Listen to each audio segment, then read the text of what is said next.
I had a pretty large diameter piece of aluminium tube in amongst my scrap bin. I've used a little bit more than half of it to start out with, and I'm just trimming it down on the bandsaw so that I can match it up to the housing of the blades. I could have just left it on that angle, but I really want to build in some muscular contour into the shape of the metal, so I'm just starting out by reducing the curve in the metal so that it matches more closely from the arm to the wrist, and I'll have to do that several times during the course of the shaping of the metal to be able to start working in those contours that I'm going for.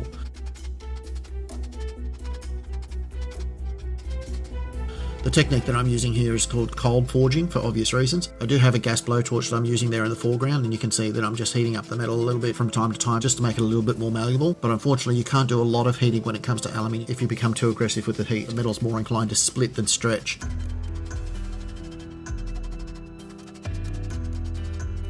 So in this instance, it's a little bit more about beating the metal into submission so you can start to develop that muscular sort of shape. This is pretty much the same sort of technique that you would use to make armour, except normally doing it in steel where you've heated up the metal. You can move the metal around a lot more quickly. One of the big advantages to cold forging the aluminium like this though is that it does actually add quite a bit of tensile strength to the metal. I've obviously sped this up and cut it down quite a bit just so you can get an idea of the process, but from start to finish it took me a little over 2 hours to get the exact shape that I was after. I don't have a rounding tool for my anvil, so I'm just using a coal chisel that's mounted in my vise. It's got a pretty rounded top on it that's been hammered down after years of use, and it's about the right shape I need for the final stage of shaping out the metal.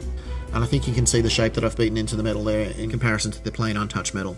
The next bit I'm doing is pretty straightforward. I'm just bending over a couple of pieces of metal that will form the top cover. And once I've cut some slots into it to allow for the movement of the blades, that's pretty much all I need for a top housing before I start adding the decorative elements to the top and side of it. One thing I am doing that's just a little bit different is rather than just using off-the-shelf hosing for some of the elements on the side, I've decided to make up a custom piece.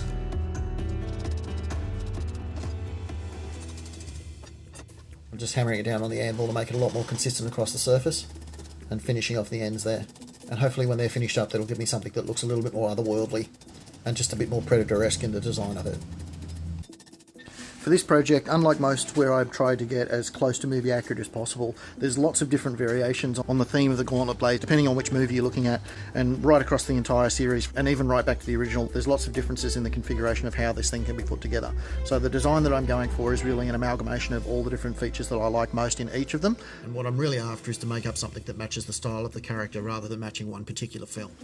So that's the basic top and side profile worked out in terms of the housing for the blade. I've still got to make up the bit that encloses the side there, and that'll incorporate the mounting element of how the arm section is attached. And when I do that, I'm still going to have to work out how it's going to be attached in such a way that you can get your arm in there.